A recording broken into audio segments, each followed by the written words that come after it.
Vamos a continuar con el libro La mortificación del pecado. Estoy estirando este librito, ya estaba casi a punto de terminarse. Y una vez más les digo esto, mire, yo espero que ese libro, lo que estamos escuchando los domingos, nos esté ayudando a nosotros, como me ha ayudado bastante a mí, no el libro, meramente el libro, sino esas pautas bíblicas que el hermano John Owen nos ha dejado a cada uno de nosotros acá, al punto que uno puede recordar pasajes de la misma escritura, como Génesis 39:9, ¿verdad? ¿Cómo habría yo de pecar y cometer tan gran maldad contra mi Dios? ¿Verdad? O Romanos 8:8, que hemos estado también leyendo, ¿verdad? Los que viven según la carne no pueden agradar al Señor. Nosotros no vivimos según la carne, nosotros vivimos según el Espíritu Santo. Nosotros, mis hermanos, hemos sido salvados, hemos sido limpiados, lavados, hemos sido transportados de las tinieblas a la luz admirable. Hemos nosotros sido redimidos por nuestro Señor a una nueva vida, una vida que busque agradarle a Él en todo momento. Nuestros afectos, nuestra mente ha sido renovada, nuestros afectos cambiado, incluso nuestra voluntad también, mis hermanos, ha sido cambiada. ¿Para qué? Para que todo se dirija a buscar la gloria de nuestro Señor en nuestro andar. El pecado que antes nosotros amábamos, ahora lo odiamos. ¿Por qué? Porque el Señor ha hecho una obra en nosotros. Él es el que ha hecho una obra en nosotros. Entonces, ese pecado que antes amábamos, nos desvivíamos por él, por querer cumplir las concupiscencias de nuestra carne, ahora nosotros ponemos un freno, lo odiamos, lo consideramos y decimos, no quiero ofender a mi Señor, yo vivo según el Espíritu, Él me ha rescatado. El Dios que antes usted y yo rechazábamos, que ignorábamos, que ni siquiera considerábamos de ninguna manera, no pasaba por nuestra mente, ahora nosotros lo amamos, ahora lo necesitamos.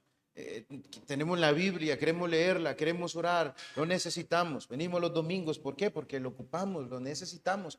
Nos damos cuenta lo débiles, necios, torpes incluso que nosotros somos, pero que en Él nosotros encontramos ese refugio para que nos auxilie en todo momento. Ocupamos del Señor. El creyente se da cuenta que es un inútil, que necesita a Cristo en todo momento. Ya deja de pensar de que Él es el grandioso. No, yo necesito a mi Cristo. Necesito vivir en dependencia de Él. ¿Por qué? Porque Dios hizo el milagro de una nueva vida en nosotros. El milagro de una nueva vida nos salvó, nos hizo nacer de nuevo. Y nos ha dado, mis hermanos, un nuevo corazón. Un corazón que odia el pecado, ¿verdad? Lo ama a Él, que quiere estar cerca de Él, que se preocupa. Si están apareciendo, como decía el mismo Owen, lujurias, tentaciones en la vida que quieren hacernos tropezar contra el Señor, entonces ese corazón ha puesto el Señor ahí, ese nuevo corazón que ha puesto ahí el Señor en sus hijos. Pero tenemos que cuidarnos de nuestro corazón, ¿verdad? ¿Y por qué? Porque el pecado remanente sigue activo. El pecado remanente sigue ahí haciendo daño. Entonces, ¿de qué corazón tenemos que cuidarnos nosotros? De ese corazón, de ese músculo que palpita y bombea sangre. ¿Será de ese corazón que tenemos que cuidarnos? De ese órgano vital interior que nosotros tenemos ahí. Quiero que primero veamos qué dice la Biblia acerca del corazón. ¿Por qué tenemos que cuidarnos del corazón? ¿Verdad? Que la Biblia nos diga a qué se refiere. Dice, por ejemplo, Mateo 13:15. Porque, y consideremos antes de esto, consideremos que, mis hermanos, nosotros fuimos cambiados en nuestra vida, fueron cambiados nuestros afectos, que era algo que los puritanos consideraban, ¿verdad? Y lo ponían a la par del corazón, nuestros afectos, nuestra mente y nuestra voluntad. Fueron cambiadas por el Señor, pero aún nosotros tenemos que tener cuidado de nuestro corazón. Dice Mateo 13:15, para que veamos cómo asocia la Escritura el corazón con la mente. Dice, porque el corazón de este pueblo se ha engrosado y los oídos, y con los oídos oyen pesadamente, han cerrado sus ojos para que no vean con los ojos y oigan con los oídos. Y con el corazón entiendan y se conviertan y yo los sane. ¿Ven cómo asocian al corazón con el entendimiento? No nos estamos refiriendo a que tenemos que cuidarnos del corazón, de ese órgano vital que nosotros tenemos ahí, de ese músculo, sino de nuestros pensamientos. El corazón se refiere a nuestro entendimiento, nuestros pensamientos, nuestros deseos, nuestros anhelos. Eso que tiene que ver con la mente, la conciencia, ¿verdad? Romanos 1:21 dice, pues habiendo conocido a Dios, no le glorificaron como a Dios, ni le dieron gracias, sino que se envanecieron en sus razonamientos y su necio corazón fue entenebrecido. Su necio corazón fue entenebrecido. El corazón, mis hermanos, también abarca todo lo que nosotros sentimos, o sea, nuestros sentimientos. Vuelvo y repito, los anhelos, los deseos, mis emociones, mis miedos, envidias, rivalidades. Entonces, tomo este ejemplo de una autora para que entendamos un poquito más. Ya nos vamos a ir como encallando un poquito más en lo que quiero dar a entender con lo del corazón.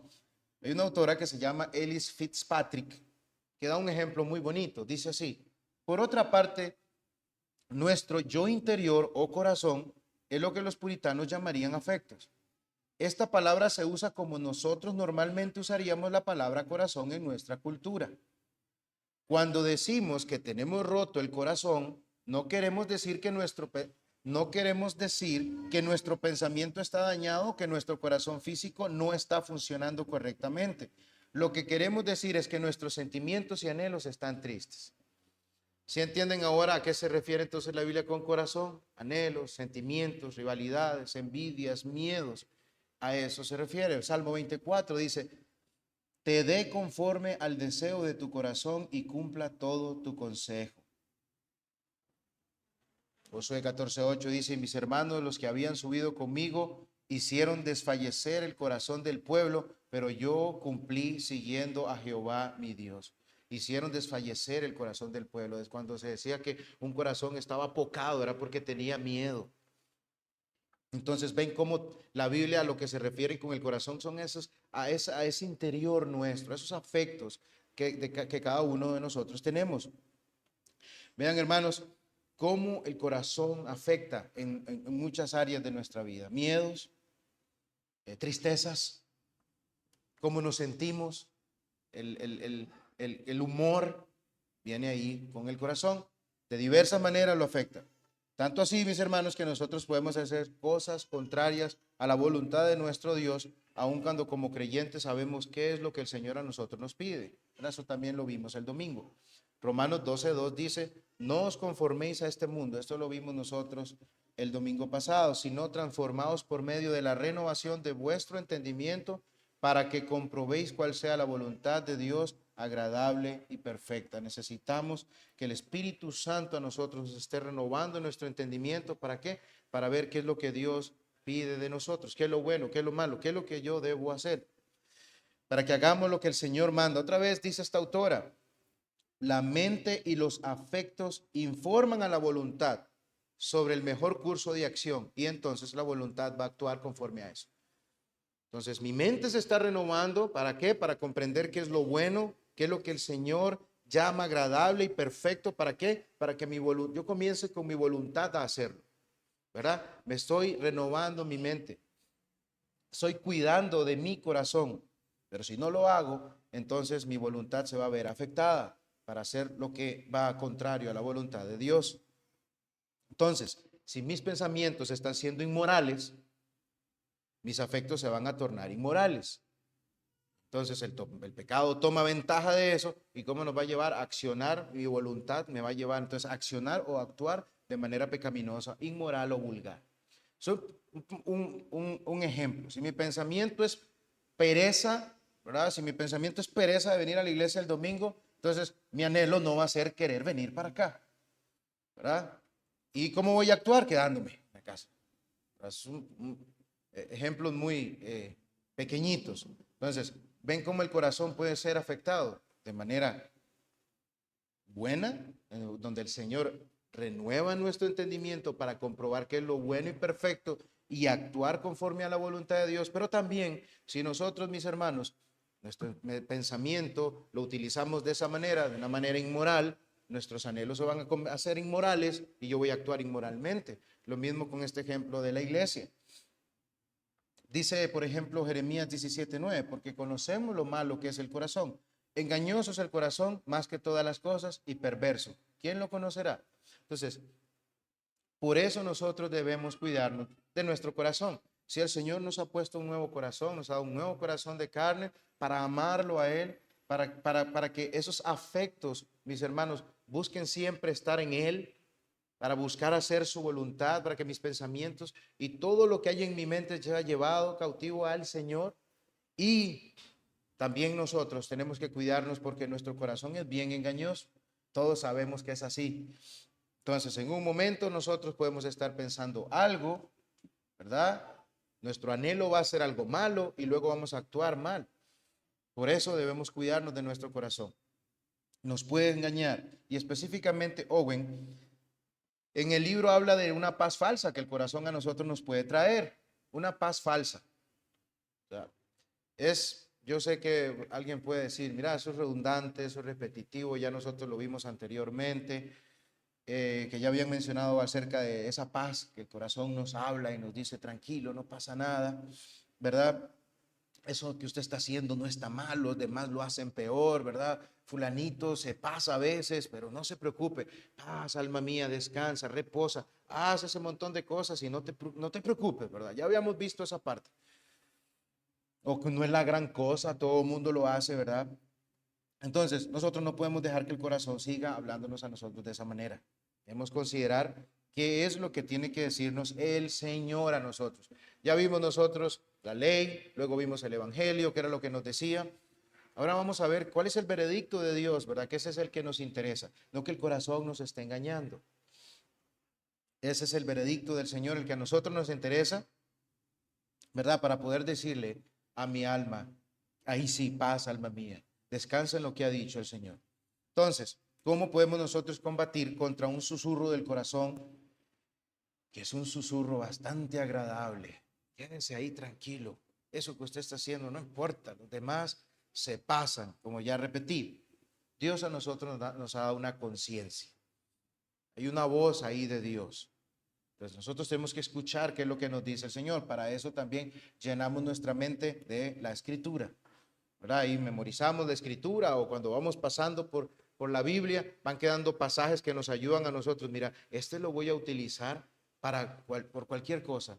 Y guardo ese pasaje de la Biblia ahí, o ese acontecimiento, ese evento, lo que sea, y lo recuerdo, ¿verdad?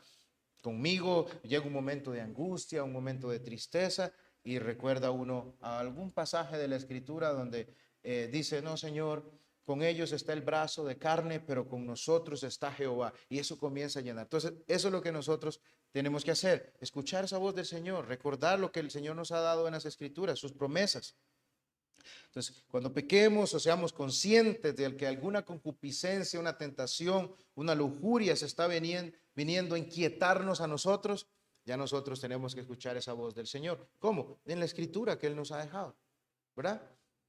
Escuchar la voz del Señor, entonces a nosotros nos va a librar de ese peligro. Mi corazón he guardado, ¿dónde? En mi corazón he guardado tus dichos para no pecar contra ti. El creyente busca de muchas maneras, hace todo su esfuerzo responsablemente en dependencia del Señor para no pecar contra Él. Son sus esfuerzos. Siempre leo la Escritura, memorizo la Escritura. ¿Para qué? Para no pecar contra mi Señor. Entonces, llega y dice, no, eso mire, eso no lo voy a ver, va a estar bien firme. Eso no lo debo ver, eso no me va, eso no me santifica, eso me separa de mi Señor. Pero ahí está Dios punzando, por decirlo de una manera. Eso no lo veas muy tarde en la noche, no encienda eso. No debería. Eso no es la manera con la que un creyente debe vivir. Están esas punzadas del Señor que debemos escuchar. La Biblia dice tal cosa. Tiene que llegar a la mente del creyente cuando hay alguna tentación, hay algo que quiera llevarlo a pecar contra el Señor. Tiene que haber algo ahí que le dice, no, cuidado, por ahí no debe ir, es peligroso. Tiene que haber algo que le perturbe esa paz o esa tranquilidad que usted diga, no, pero es que no importa, yo puedo hacerlo. No, no, no, no, no. No debe, no puede, ofende a su Señor.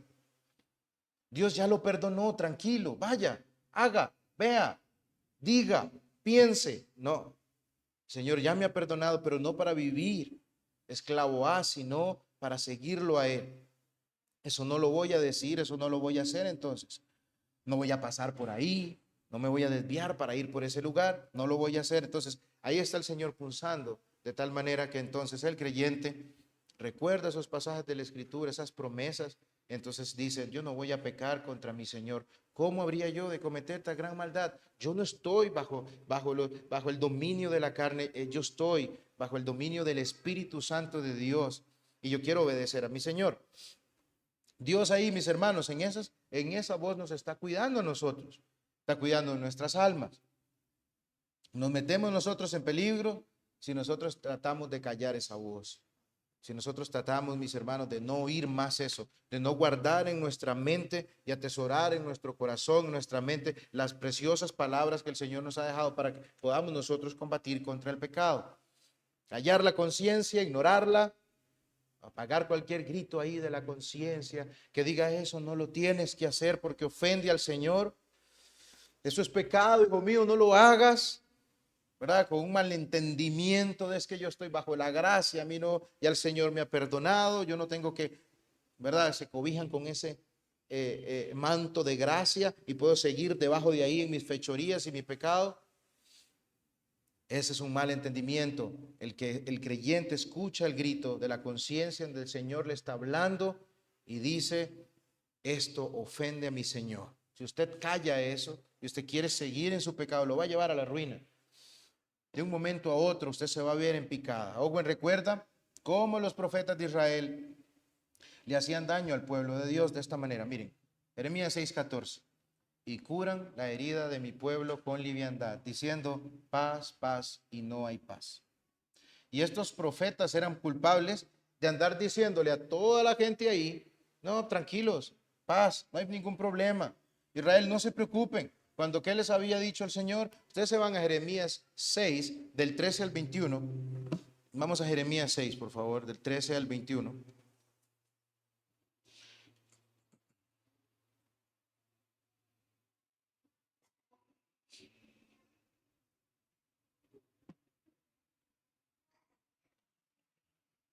Dice así, lo leo hasta el 21, es un poco largo.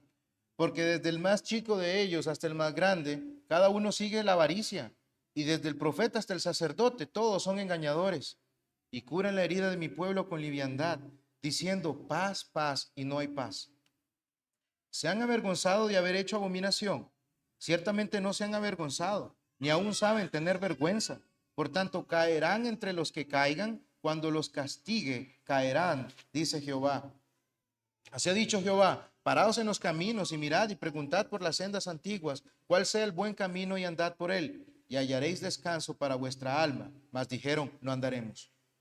Puse también sobre vosotros atalayas que dijesen, escuchad al sonido de la trompeta, y dijeron, no escucharemos. Por tanto, oíd naciones y entended, oh congregación, lo que sucederá. Oye, tierra, he aquí yo traigo mal sobre este pueblo, el fruto de sus pensamientos, porque no escucharon mis palabras y aborrecieron mi ley. ¿Para qué a mí este incienso de Sabá y la buena caña olorosa de la tierra lejana? Vuestros holocaustos no son aceptables, ni vuestros sacrificios me agradan. Por tanto, Jehová dice esto: he aquí yo pongo a este pueblo tropiezos. Caerán en ellos los padres y los hijos juntamente, el vecino y su compañero perecerán. Creo que lo resume bastante bien. Oigamos, ¿qué es lo que tiene que decir el Señor? No estemos oyendo que hay paz cuando realmente hay una punzada de gracia que nos está diciendo, no debería conformarse con eso. Cuidado con eso que donde usted está yendo. Cuidado con eso que usted está pensando. Cuidado con eso que usted está hablando. Cuidado con cada una de nuestras actitudes. El Señor nos está diciendo, cuidado, hijo mío, eso puede ser pecaminoso. Oigámoslo, no digamos como ellos, no escucharemos. El Señor nos habla a nosotros, no nos está buscando engañar, y como les dije la vez pasada, Dios nos pide cosas a nosotros buenas por buenas razones. Nos ha dado mandamientos buenos por buenas razones. El corazón engañoso busca dañarnos, busca hacer que nosotros, mis hermanos, ese pecado remanente quiere hacer que nosotros ofendamos al Señor. No ignoremos tampoco su ley, aquí está también. Y aborrecieron mi ley. Y nosotros ya vimos la importancia de la ley. Qué importante es la ley del Señor. Aborrecieron la ley. No rehuyamos a examinarnos nosotros día a día. Hay algo que muchas veces pasa, que nosotros buscamos rehuir a examinarnos, ¿verdad? Delante del Señor. Recordemos, examinémonos ante su grandeza, ¿verdad? Y no seamos como esos falsos profetas para nosotros mismos, que nos decimos a nosotros mismos, paz, tranquilo, todo está bien, y dejemos de compararnos con los demás, porque nos vamos a decir, paz, paz, yo estoy mejor que el otro, yo soy mejor que él. Comparémonos ante la grandeza de nuestro Señor. ¿Para qué? Para que caigamos humillados delante de Él. Cuando Dios mismo, mis hermanos, nos está inquietando a nosotros y nos hace ver que no hay paz, hay que ponerle atención. ¿Cómo hago yo para saber cuál es esa paz verdadera que Dios da, verdad? Y no la falsa paz que me da, que me puede dar mi corazón o yo mismo. Uno, dice Owen, cualquier paz que no traiga aborrecimiento al pecado que ha turbado mi alma es falsa. Cualquier paz que no traiga odio o aborrecimiento por el pecado, ese pecado que ha turbado mi alma, ese pecado que llevó a mi Señor Jesucristo a la cruz, si no hay aborrecimiento por ese pecado que llevó a mi Cristo a la cruz, entonces es falsa. Ahí nos vamos a dar cuenta. Estoy amando el pecado, estoy amando ese pecado, me pone alegre, me pone contento. Ese pecado que llevó a mi Cristo a la cruz, no siento como que me hierve la sangre de que llevó a mi Cristo a la cruz, entonces es una paz falsa. No ver que hay pecado en mí, entonces va a traer una paz falsa. Según Owen, la paz que Dios da al alma siempre trae una conciencia de vergüenza. Una conciencia de vergüenza por pecar contra un Dios santo. Y después entonces trae el deseo de mortificarlo, el deseo de matarlo, ¿verdad? Esos deseos, esas lujurias pecaminosas. Y usted entonces acude al Señor Jesucristo para aliviar su dolor. Ya lo habíamos visto, ¿verdad? Que uno ofende al Señor de alguna u otra manera, tal vez está en otro lugar, uno por lo general en la casa, si ofende al Señor, peca contra el Señor, uno va rápido al cuarto o a algún lugar donde esté a solas y habla con el Señor y se derrama ahí al Señor. Señor, yo pequé. Pero cuando uno está en otro lugar y uno siente ese deseo, ¿dónde, en qué momento llego a la casa y esa desesperación de poder decirle al Señor, he pecado contra usted? Entonces usted siente el dolor, hay heridas. Usted quiere correr a estar a solas con el Señor y decirle, Padre, yo pequé contra usted de esta manera, y hasta uno llega y soy indigno de usted, Señor. Se derrama delante de Él, adolorido, pero en una paz verdadera. ¿Por qué? Porque está odiando el pecado. Reconoce que ha pecado, odia ese pecado y desea estar cerca con el Señor. Y obviamente, al estar cerca del Señor y contempla su grandeza ahí en oración, ¿verdad? Cuando está expuesto, comienza a experimentar ese perdón de su Padre amado. En Él hay perdón y en Él hay paz. Pero si ven la diferencia, si viene una paz a mi vida que me hace estar feliz con el pecado, feliz con ese enemigo que mató, llevó a mi Señor Jesucristo a la cruz, eso es una paz falsa. La paz verdadera, mis hermanos, va a traer aborrecimiento por el pecado. Y cuando usted ofende al Señor por un pecado, peca contra Él, entonces usted se derrama. ¿Por qué? Porque le duele haber ofendido a su Señor con el pecado. Dice esto el hermano Owen: si los hombres están heridos por el pecado, perturbados y perplejos, y se dan cuenta de que no hay remedio para ellos excepto en la misericordia de Dios y por medio de la sangre de Cristo, y si los tales acuden a Él y a las promesas de su pacto, y sobre esta base inquietan sus corazones, creyendo que en verdad les irá bien y que Dios será misericordioso con ellos, y sin embargo, si notaron, y como decíarles ayer, qué ortodoxo se escucha esto. Si los hombres están heridos por el pecado, perturbados y perplejos, y se dan cuenta de que no hay remedio para ellos excepto en la misericordia de Dios y por medio de la sangre de Cristo, todo aquí va excelente.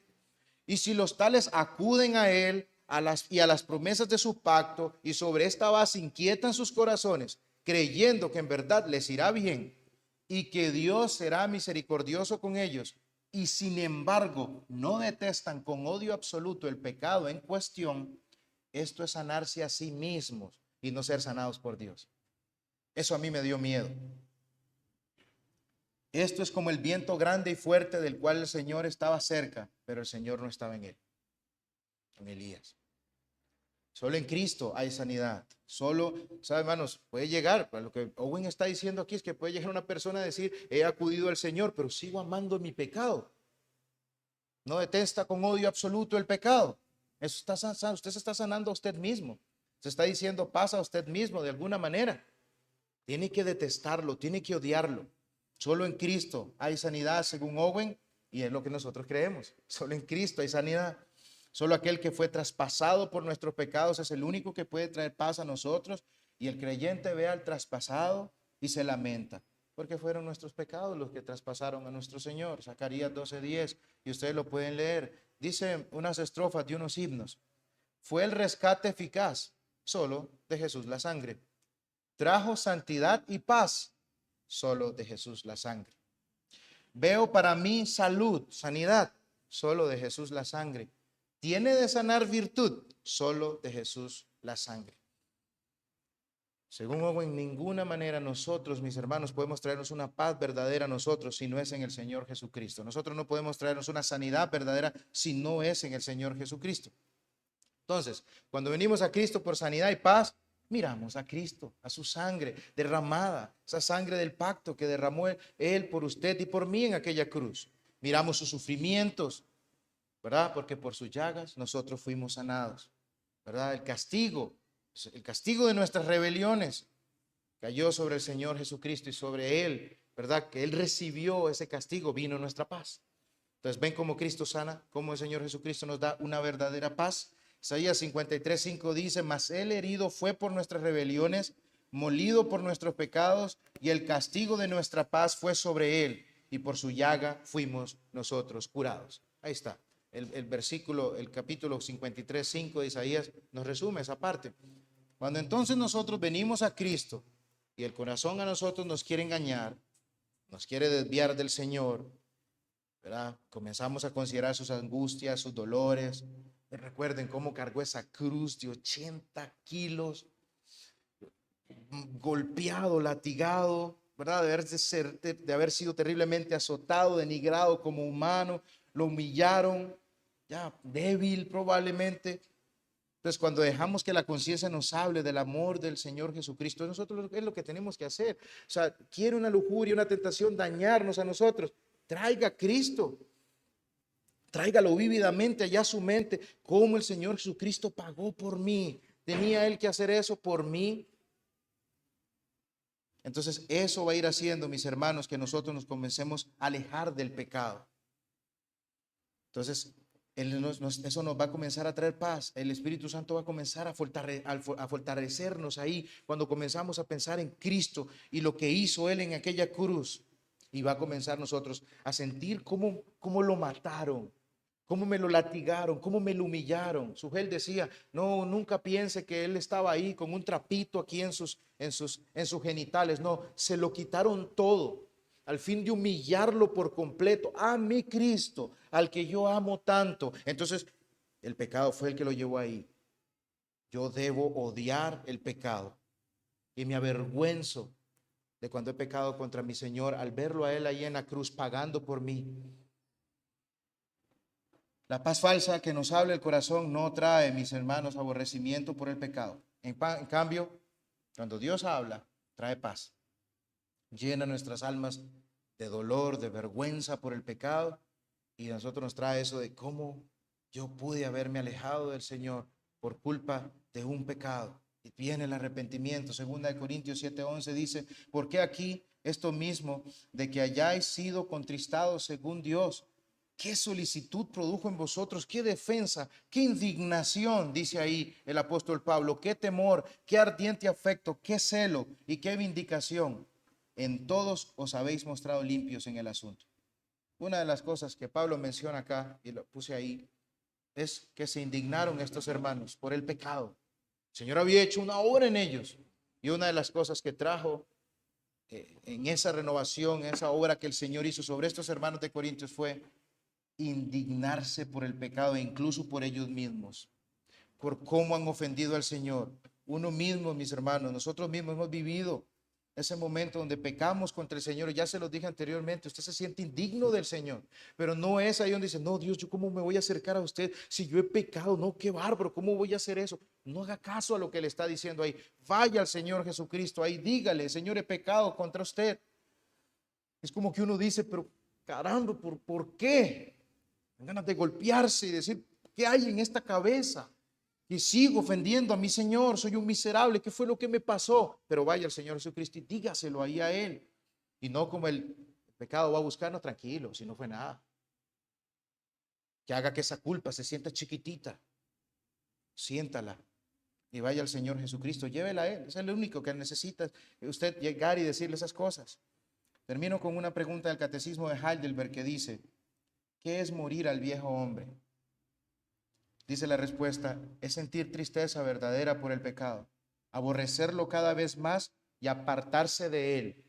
La verdadera paz viene con un odio, una aversión, un aborrecimiento por el pecado. Pregúntese ahí, ¿se está apartando usted de? Lo estamos odiando, me estoy apartando yo cada vez más del pecado, lo estoy odiando yo cada vez más. Dije que terminaba con eso, pero quiero terminar con algo que el hermano Mariano nos mandó a nosotros hace unos días. Y creo que es importante leerlo. Dice así, y voy a robarles ahí unos 2 minutos. No des lugar al diablo. Efesios 4:27 dice, ni deis lugar al diablo, por si alguien no lo leyó, es bueno repetirlo de nuevo. Dice, esta es una advertencia bíblica que nos recuerda la constante batalla espiritual en la que estamos involucrados. El diablo o Satanás es un enemigo astuto que busca cualquier oportunidad para atacarnos y tentarnos a pecar. Por lo tanto, debemos estar alerta y no darle ninguna oportunidad. No dar lugar significa no permitir que el diablo encuentre una brecha o una puerta abierta en nuestra vida. Esto incluye no participar en actividades pecaminosas, no alimentar pensamientos negativos y maliciosos y no permitir que el orgullo y la arrogancia se arraiguen en nuestro corazón. Si dejamos estos pensamientos y comportamientos en nosotros, estamos dando lugar al diablo. La Biblia también nos dice que resistamos al diablo y él huirá de nosotros, Santiago 4:7. Debemos mantenernos firmes en nuestra fe, orar constantemente y confiar en Dios para que nos ayude a superar cualquier tentación o prueba. No podemos luchar solos contra el diablo, pero con la ayuda de Dios podemos vencer.